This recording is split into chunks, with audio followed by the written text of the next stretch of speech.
ਕੁਰਸੀਆਂ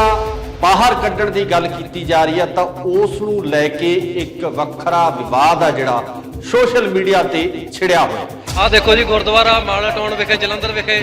ਆ ਪੈਲਸ ਹੀ ਬਣਾਇਆ ਹੋਇਆ ਗੁਰੂ ਘਰ। ਇਹਨਾਂ ਨੇ ਦੇਖੋ, ਇਹਨਾਂ ਨੂੰ ਸ਼ਰਮ ਆਉਣੀ ਚਾਹੀਦੀ ਹੈ ਇਹਨਾਂ ਨੂੰ। ਹੁਣ ਸਵਾਲ ਇਹ ਖੜਾ ਹੁੰਦਾ ਕਿ ਕਿਸ ਦੀ ਗੱਲ ਨੂੰ ਜਾਇਜ਼ ਮੰਨਿਆ ਜਾਵੇ, ਕਿਸ ਨੂੰ ਜਿਹੜਾ ਇਸ ਮਸਲੇ ਦੇ ਉੱਪਰ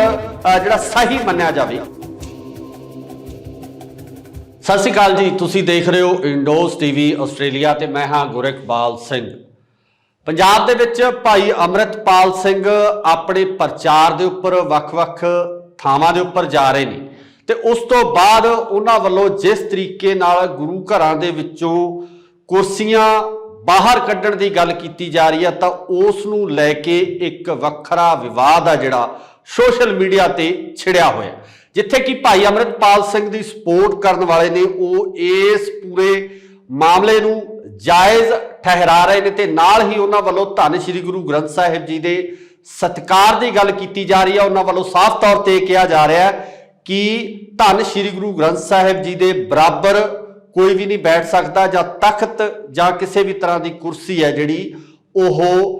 ਦਰਬਾਰ ਸਾਹਿਬ ਦੇ ਵਿੱਚ ਨਹੀਂ ਰੱਖੀ ਜਾ ਸਕਦੀ। ਕਿਸੇ ਨੂੰ ਵੀ ਇਹਨਾਂ ਕੁਰਸੀਆਂ ਦੇ ਉੱਪਰ ਬੈਠਣ ਦੀ ਜਿਹੜੀ ਇਜਾਜ਼ਤ ਹੈ ਉਹ ਨਹੀਂ ਹੋਣੀ ਚਾਹੀਦੀ। ਪਰ ਦੂਜੇ ਪਾਸੇ ਉਹ ਲੋਕ ਵੀ ਨੇ ਜਿਹੜੇ ਇਹ ਕਹਿ ਰਹੇ ਨੇ ਤੇ ਨਾਲ ਹੀ ਨਾਲ ਉਹਨਾਂ ਵੱਲੋਂ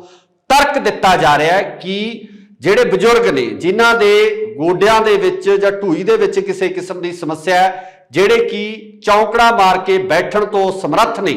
ਤਾਂ ਉਹਨਾਂ ਦੀ ਸਹੂਲੀਅਤ ਵਾਸਤੇ ਇਹ ਕੁਰਸੀਆਂ ਜਾਂ ਇਹ ਜਿਹੜੀਆਂ ਮੇਜ਼ ਨੇ ਉਹ ਲਗਾਏ ਗਏ ਨੇ ਤਾਂ ਜੋ ਜਿਹੜੇ ਬਜ਼ੁਰਗ ਨੇ ਜਾਂ ਕਿਸੇ ਤਰ੍ਹਾਂ ਦੀ ਕੋਈ ਸਰੀਰਕ ਸਮੱਸਿਆ ਤੋਂ ਪੀੜਤ ਨੇ ਤਾਂ ਉਹ ਲੋਕ ਇਹਨਾਂ ਕੁਰਸੀਆਂ ਦੇ ਉੱਪਰ ਬੈਠ ਕੇ ਧੰਨ ਸ਼੍ਰੀ ਗੁਰੂ ਗ੍ਰੰਥ ਸਾਹਿਬ ਜੀ ਦੀ ਹਜ਼ੂਰੀ ਦੇ ਵਿੱਚ ਸਮਾਂ ਬਤੀਤ ਕਰ ਸਕਦੇ ਆ। ਪਰ ਹੁਣ ਜਦੋਂ ਇਹ ਪੂਰਾ ਮਸਲਾ ਜਾਂ ਇੱਕ ਨੂੰ ਵਿਵਾਦ ਕਹਿ ਲਈਏ, ਇਹਦੇ ਵਿੱਚ ਵਿਚਾਰ ਤੇ ਤਕਰਾਰ ਆ ਜਿਹੜੀ ਉਹ ਫੇਸਬੁੱਕ ਤੇ ਜਾਂ ਸੋਸ਼ਲ ਮੀਡੀਆ ਦੇ ਉੱਪਰ ਹੁੰਦੀ ਨਜ਼ਰ ਆ ਰਹੀ ਸੀ ਤਾਂ ਇਸੇ ਦੌਰਾਨ ਹੀ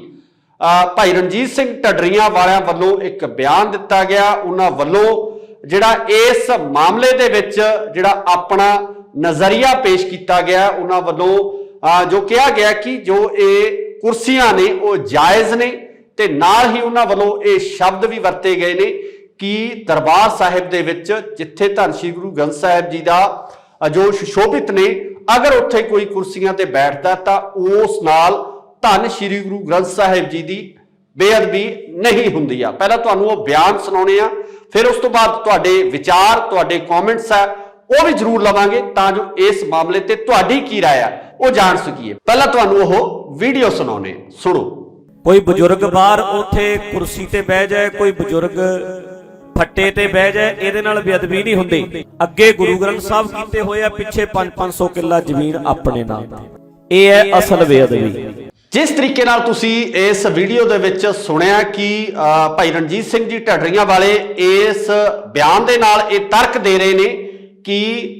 ਜੋ ਬਜ਼ੁਰਗ ਨੇ ਜਿਹੜੇ ਬੈਠਣ ਤੋਂ ਸਮਰੱਥ ਨੇ ਉਹ ਜਾਇਜ਼ ਤਰੀਕੇ ਨਾਲ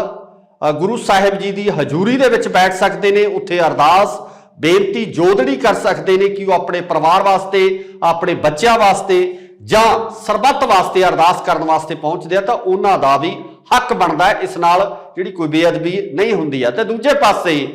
ਜਿਸ ਤਰੀਕੇ ਨਾਲ ਭਾਈ ਅੰਮ੍ਰਿਤਪਾਲ ਸਿੰਘ ਜੀ ਵੱਲੋਂ ਬਿਆਨ ਦਿੱਤਾ ਗਿਆ ਸੀ ਤੇ ਉਸ ਤੋਂ ਬਾਅਦ ਵੱਖ-ਵੱਖ ਗੁਰੂ ਘਰਾਂ ਦੇ ਵਿੱਚ ਜੋ ਅੰਮ੍ਰਿਤਪਾਲ ਸਿੰਘ ਜੀ ਦੇ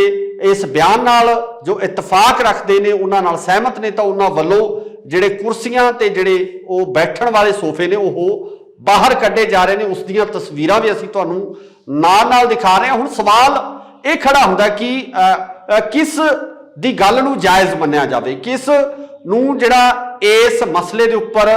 ਜਿਹੜਾ ਸਹੀ ਮੰਨਿਆ ਜਾਵੇ। ਇਹ ਵਿਚਾਰ ਤੁਸੀਂ ਦੇਣੇ ਆ ਕਿਉਂਕਿ ਸੰਗਤ ਸਮਰੱਥ ਹੁੰਦੀ ਹੈ। ਸੰਗਤ ਦਾ ਜਿਹੜਾ ਵਿਚਾਰ ਹੈ, ਸੰਗਤ ਜੋ ਕਹਿੰਦੀ ਆ ਉਹ ਸਭ ਤੋਂ ਉੱਪਰ ਹੁੰਦਾ। ਤਾਂ ਤੁਸੀਂ ਆਪਣੇ ਵਿਚਾਰ ਜ਼ਰੂਰ ਕਮੈਂਟਸ ਦੇ ਰਾਹੀਂ ਦਿਓ ਤਾਂ ਜੋ ਇਹ ਪਤਾ ਲੱਗ ਸਕੇ ਕਿ ਆਖਰ ਸੰਗਤ ਇਸ ਮਸਲੇ ਨੂੰ ਕਿਵੇਂ ਦੇਖਦੀ ਹੈ, ਇਸ ਪੂਰੇ ਮਾਮਲੇ ਨੂੰ ਦੇ ਉੱਪਰ ਸੰਗਤਾਂ ਦੇ ਕੀ ਵਿਚਾਰ ਨੇ, ਇਹ ਜਿਹੜੀ ਗੱਲ ਆ ਸਾਹਮਣੇ ਆ ਸਕੇ। ਸੋ ਬਾਕੀ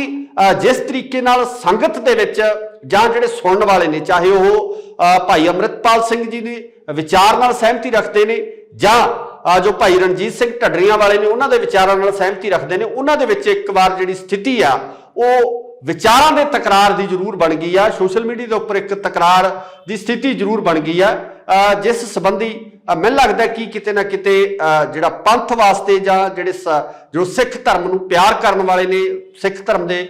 ਜੋ ਭਾਵਨਾਵਾਂ ਰੱਖਣ ਵਾਲੇ ਨੇ, ਉਹਨਾਂ ਦੇ ਵਿੱਚ ਇਸ ਨੂੰ ਲੈ ਕੇ ਇੱਕ ਦੁਬਿਧਾ ਜ਼ਰੂਰ ਖੜੀ ਹੁੰਦੀ ਨਜ਼ਰ ਆ ਰਹੀ ਹੈ।